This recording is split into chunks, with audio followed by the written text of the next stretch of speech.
అనుస్వారం అంటే సున్నాని దాని తర్వాత వచ్చే హల్లు ఏ వర్గానికి చెందిందో ఆ వర్గం చివరి అక్షరం పలికినట్టు పలకాలి. అంటే సున్నా తరువాత క, ఖ, గ లేక ఘ వస్తే సున్నాని గా పలకాలి. ఉదాహరణకి కంకి. సున్నా తర్వాత చ, చ, ఛ, జ, జ లేక ఝ వస్తే సున్నాని గా పలకాలి. ఉదాహరణకి కంచం.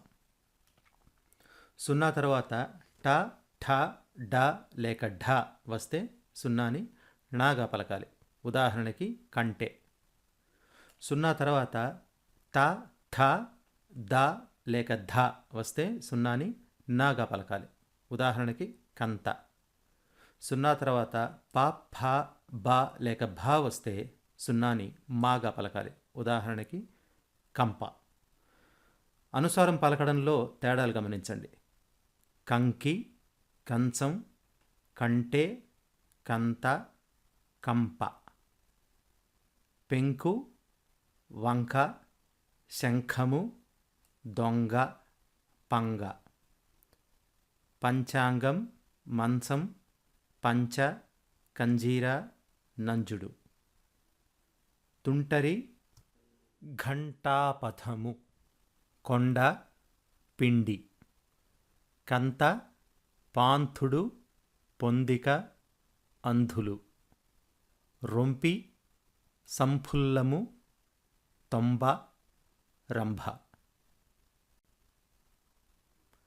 హాకి నా ఒత్తు కానీ మా ఒత్తు కానీ వచ్చినప్పుడు న్హ, మ్హ అని పలకాలి. ఉదాహరణకి చిహ్నము తప్పు, చిహ్నము అనాలి. మధ్యాహ్నము తప్పు, మధ్యాహ్నము అనాలి. అట్లాగే బ్రహ్మ, బ్రాహ్మణుడు.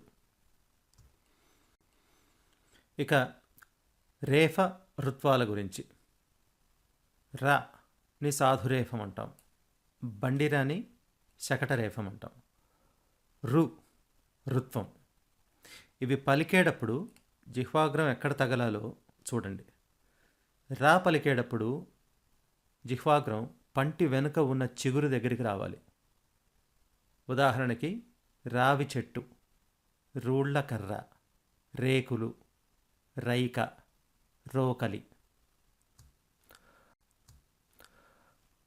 పలకడానికి జిహ్వాగ్రం అంగిలి దగ్గరకు వచ్చి నోరు వెడల్పుగా అవ్వాలి.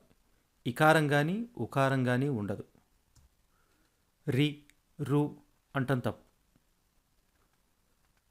ఉదాహరణకి ఋషి, ఋషి కాదు, రిషి కాదు, ఋషి. వృక్షము, వృక్షము కాదు, వృక్షము కాదు, వృక్షము. కృష్ణుడు. మాతృత్వం. రాకి రకి ఉన్న తేడా గమనించండి. భ్రాతృత్వము, నిర్వృత్తి, కర్తృత్వము, భర్తృహరి.